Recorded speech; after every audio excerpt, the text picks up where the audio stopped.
that, you have the information about Deep State. You're going to Gladio. You're doing Operation Paperclip. You're talking to people and giving them information that they are afraid to put out. There was a huge story going on with Loomer, and as soon as you gave her some more information, she almost dropped the story because she was so afraid. So I think that that's one of the reasons why, your voice is stifled. But however, and you've said this from day one, it's the people and the demand of the people for truth that is what is going to make people move. If we wait for these big names to do something, that put their pants on like you and I do, we're not going to get anywhere. But if we demand that we get the truth and these people do give people the voice that they need to give, and, hold Jake accountable. If he gets up on these interviews and he's not saying things that he's supposed to say for all of us, he's contactable. He's real. Some of these people you can't even speak to. We had Flynn the other day, and I agree. Yeah. Even the ones that see you, it's not like they don't notice you. So you got to think, just look at when like the Christ was prophesied to come, and then the king ordered the death of all the firstborns, of all the male sons. And look at when general overtook a kingdom. The first thing that they do is kill the sons so they don't revenge them later. And then you go look at all that and look at that pattern. Fast forward to COINTELPRO with MLK being on a list, and even Tupac being on the list. And then look at all the $6 trillion that Rumsfeld was supposed to announce, that he announced September 10th that they were going to reveal this information. Then all of a sudden it was 2.3. It was 2.3. Okay, yeah. Thank you for that correction, Jake. But yeah, you see these money laundering operations, like when Iran got sent $1 billion cash or whatever the correct number is, and then the money laundering operation in Ukraine, the money laundering operation in NASA. So we Afghanistan. To be able to prevent a future leader, a potential future leader that has potential. Don't think that there's not people and agents being paid to infiltrate. If they can't infiltrate you, they're going to infiltrate your friend. They're going to cause division and static to where your attention gets diverted from your goal, and you experience certain stresses that you can't explain why they keep happening at times when you have the strongest vision and you have the most momentum.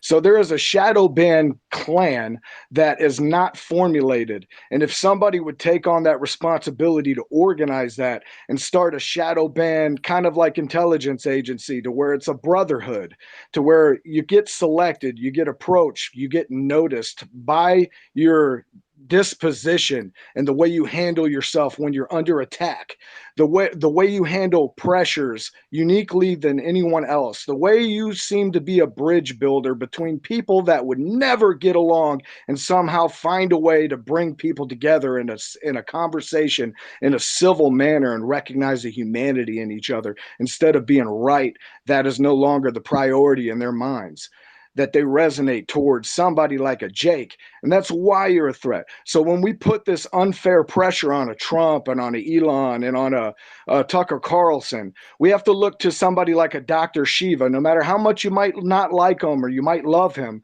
his strategy is to go ahead and bash the heroism. You have the power as an individual, and Jake is nothing without you. He needs you to realize who you are and do whatever you can to support him. And if you're seeking credibility, that's the old way that's dying, and that's why it seems like it's not working anymore. No matter how hard you try, why am I not getting there? I'm working harder than all these people, and I'm getting suppressed more. And that's why I tag Jake, I tag you in with King Bao. That's why I add Dr. Shiva to it. It's just, I hope that eventually somebody sees, that Chris Guy, King Bao, Jake coming together in a space, bringing all these different types of people together in one room to receive a message that they've been waiting for their whole life, that they just couldn't quite put their finger on it. So we have huge potential, and this is absolutely a house of cards, like Jake was saying. And the proof and the evidence that you need is how much they invest in propaganda and smear campaigns. This means that they have to lie to you. They have to pander to you. They fear you, and we're so scared that they're going to drop a nuclear bomb on us. And we're so scared that they have directed energy weapons. The whole thing is fear, is to keep you in a state of becoming a receiver so you transmit something that was never meant to be received by you. And you don't even realize that you're broadcasting and manifesting all these things you're against. And you keep on going, and the things you hate, you're giving so much attention into, and that's why it seems like it becomes more real and prominent.